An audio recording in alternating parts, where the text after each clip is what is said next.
Good morning, and welcome to day 4 of reading a random letter to a young reader a day. So, let's get started again. Today's letter is by Aracelis Girmay.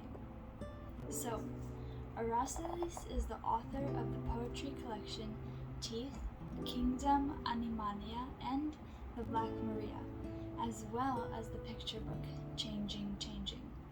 Originally from Southern California, where the street names of Orange, Cherry, Bristol, Flower, and Lime were a kind of poetry, she now lives and reads with her family in Brooklyn, New York. So this is what the picture looks like.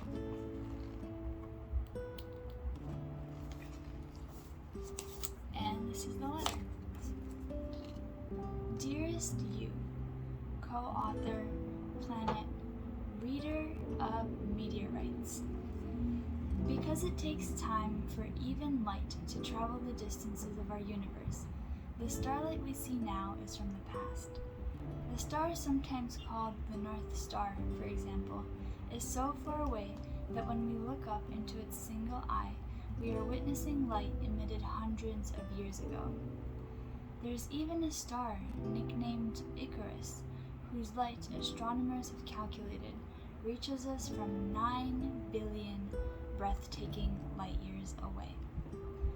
A sentence, even this one in a way, is like starlight.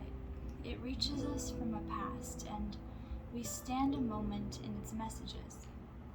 But a sentence doesn't just reach and change us, we also change it. See, I am writing the sentence now, April 20th, 2018, on a day that, by the time you read this, will have already passed. Kids and birds are shouting in the schoolyard, sparrows are sharing the bread, and you, dear reader, are reading these words on some future day, carrying the text with the breath of your body. Perhaps as you read, someone is cooking garlic and onions in the pot, or rain is falling loudly down on your abuelita's garden.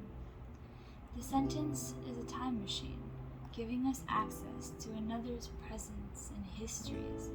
For example, if I say, my Adi Zufan lived with her chicken atop a hill in Emba Derho.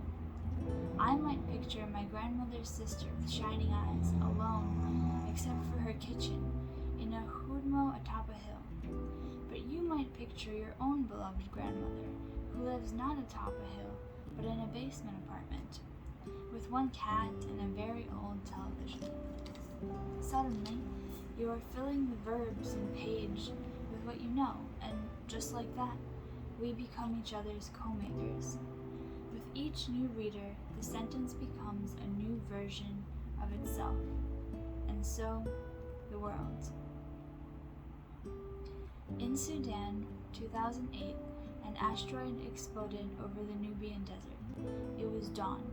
Several people saw a flash of light in the sky just after morning prayers. A band of searchers searched the desert for some trace of the sky-fallen thing. But what did they imagine as they looked?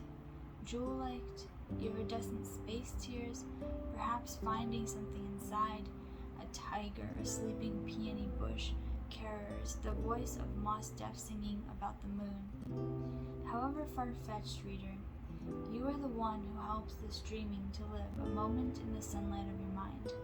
And speaking of sunlight, the searchers did eventually find the meteorites in the desert, and when scientists studied them, they discovered that those rocks were remnants of a lost planet, and inside some of them they found diamonds. A text is a trail of its writer's imagination. It is the remnant of one planet being found by another, you. And if there are diamonds here, reader, it is because you made them. Aracelis.